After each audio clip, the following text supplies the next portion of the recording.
Hello and welcome to another edition of the RetroTech 120p challenge. And today we're playing My Choice, and being My Choice, it's either bad or weird. And this time we've got bad and weird, and we've got Data East's Trio the Punch. Yes, I'm fighting Karnovs. Yes, that is a giant Karnov firing fire out of his toe. And yes, that is the entirety of the first level. This is the sort of game we're dealing with. Yeah, so good. If you want to join in, please do go to the Facebook group. The link will be down below. And please join in. You basically, even if win or lose or draw, you get to put your name in the wheel and potentially choose the game for next week. Very good.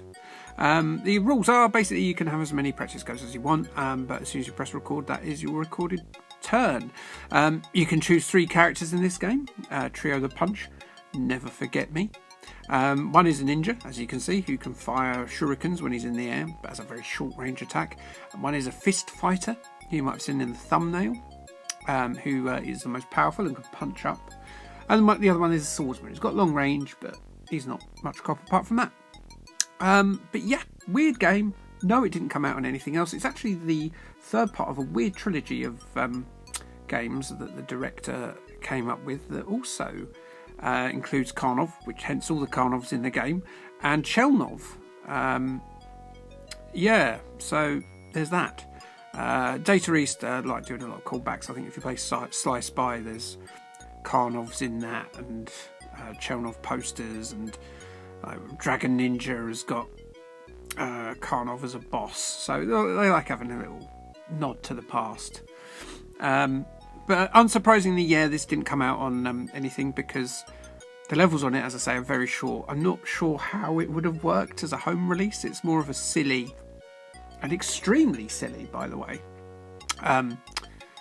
little adventure. It's sort of I don't know if it's really you could count as a scrolling beat 'em up, a platform game, or like a one-on-one fighter. It's, as I say, the levels are very short. It's a strange little game, which is why I picked it this week. But yeah, very odd indeed. And do I apologise for picking some of these? No, not really. Not really. But yeah, worth a go if you've never played it before, because I don't think you'll ever quite play something else like this. Look at all these Karnovs, look. It's like a Karnov cornucopia, as we're now trying to get enough hearts, as you see down the bottom. You see the yellow hearts down the bottom. Basically, those are your level progression, and the idea is that you collect the help hearts there. They don't give you health or power-ups. They basically take you to the boss as soon as you've collected enough. Now I've collected enough. Here comes the boss, which is lots of tiny dragons. So I chose the ninja basically because he's got the shurikens, but only when he jumps. So if you've got any ground-based enemies, you've got to get right up and personal. You get these little lottery things that either give you more health, nothing, will let you change your character, or give you stronger spells. And now we're on the Curse of the Sheep's level, and this is where it gets very odd indeed. As you'll see in a minute, I'll just take out these 2 Karnovs, and then I will be encountering the boss, who is, could you believe it, a sheep. A sheep. But something very strange happens. As you can see, I got killed. It says, "Lost, I curse you." And so I'm using my continue, and I come back as that boss, as the sheep. And I fire little lambs out. Yeah, weird, right? When you continue, you expect to come back as, or select your character. No, you're playing as that boss who's given you a curse. And so probably now is the best time to introduce the general facts of the week. Can you guess what it's going to be about? Of course you can. It is sheep, as I throw lambs to the slaughter. So it's been a while, this is a surprising one. This hasn't come up before. It might have already come up before. I don't know. I don't remember it. But sheep, obviously one of the more parodied sexualized animals, unfortunately for them. So sheep tend to get mated with by a singular physically dominant ram, and they tend to breed in the autumn. Now this is known to farmers as the tupping season. Who doesn't like the tupping season?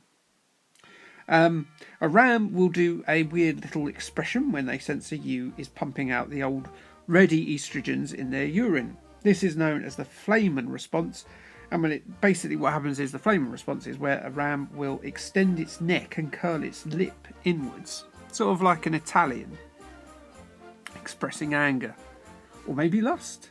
I don't know. What other facts have I got for you? I have got more.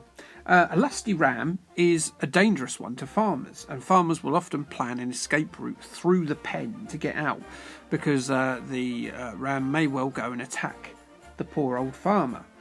They get very aggressive, you see, when they want to get jiggy with the woolly hotties. So a wary farmer will not only plan his escape, but he will have with him a spray can that will contain either diluted bleach, a bit extreme, or vinegar to stop getting gored by the ram, who just wants the human to get out so he can plan his lusty conquest.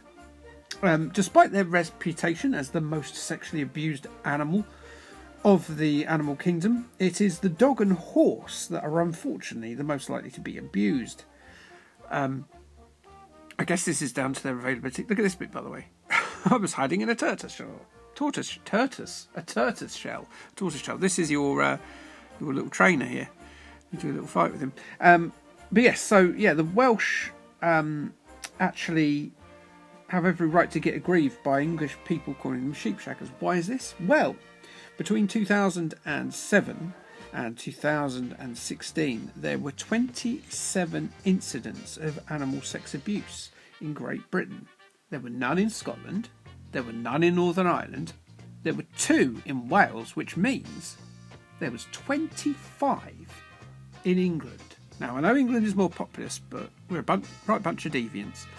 And that's the end of the animal facts, and nearly the end of the go. As you can see, my life is right down at the bottom, as we're taking on swimming carnivs now, of course. So yeah, that's the end of my go. Thanks for joining me.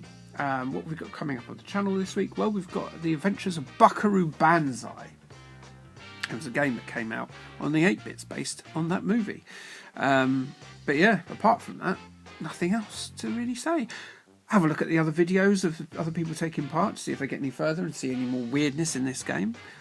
Do take part yourself, and I'll see you next week. So like, subscribe, and thanks, bye.